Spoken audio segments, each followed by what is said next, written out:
A bakery, an arsenal, a bar.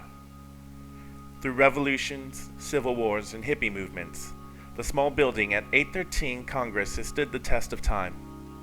Today, Houston residents know it as La Carafe, one of the city's best wine bars and, depending on who you talk to, one of its most haunted establishments. For decades, though, it was simply known as the Kennedy Bakery.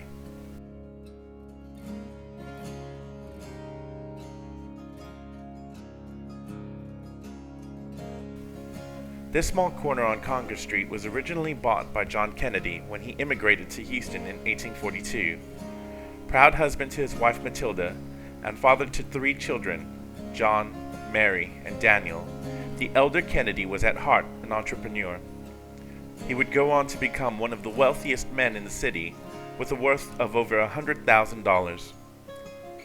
To put that in modern terms, he was worth as much as $2 million. This puts him into the same elite circles as some of Houston's most famous and wealthy citizens, such as William March Rice, Francis Lubbock, and Ashbel Smith. Each person in this elite club of businessmen was worth at least $100 grand.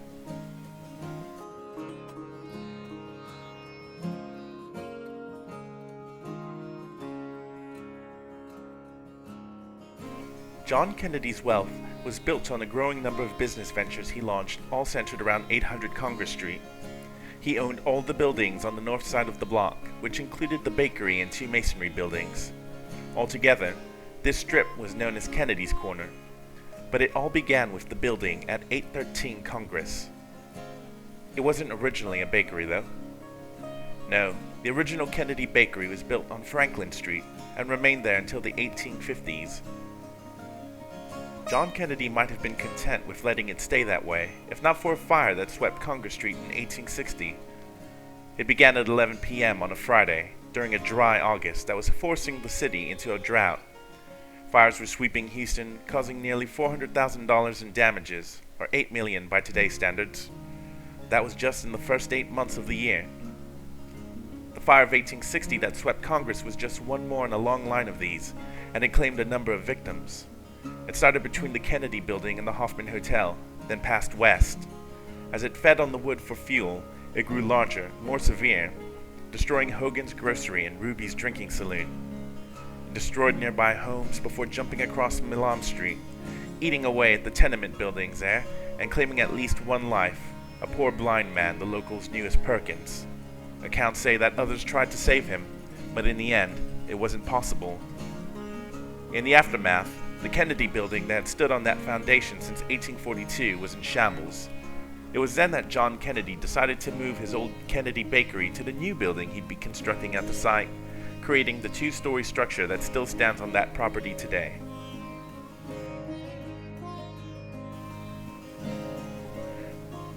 The building wouldn't be finished until the spring of 1861, but that was just in time for the eruption of the Civil War. In a twist of good fate, this turned out to be a good thing for the city of Houston. Refugees from nearby states flooded its streets, and as the war progressed, they brought money and business. The Union occupation of Galveston Island certainly helped to drive even more people to Houston, fueling the Kennedy Bakery operation.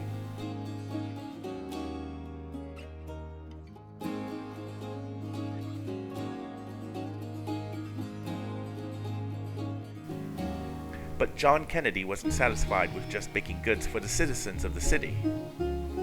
It's local lore that Kennedy secured a contract with the Trans-Mississippi Department of the Confederate States of America, producing hardtack, a type of biscuit or cracker.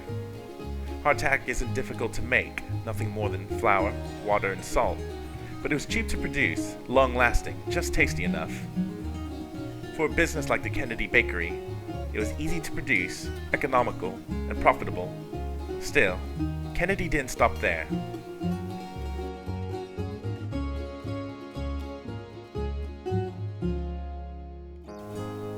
During the same time frame, he leased the space of his building to the Ordnance Office of the District of Texas, New Mexico, and Arizona. In a time of war, weapons and ammunition were needed, and Kennedy made a tidy profit creating these on his property. The Houston Tri-Weekly Telegraph, a newspaper reporting in 1862, advertised the following: Captain Good, Ordnance Officer of this port, desires us to say that the service of ladies are now desired making up cartridges. He will be prepared for them at some convenient room tomorrow morning. What they are desired to do is to cut the paper and tie it to the lead mini balls. The cartridges will be filled at another room, so ladies will need not fear danger from powder.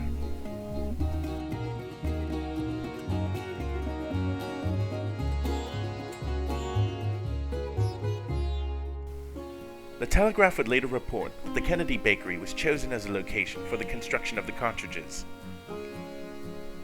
The Civil War couldn't go on forever though, and as it came to its conclusion, Kennedy once again changed up his business.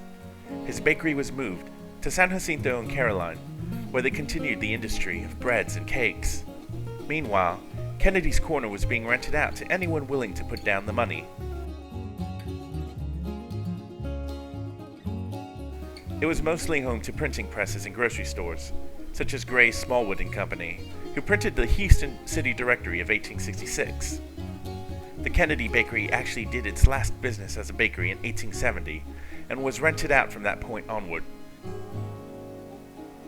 John Kennedy wouldn't live much longer than that, though, and passed away in 1878. The property was left to his beloved wife, who in turn left it to their son, John Kennedy Jr. For nearly a century, the property would be handed down in the Kennedy family line before being purchased by Warren Trousdale. Trousdale would go on to create the La Carafe that Houston knows and loves today.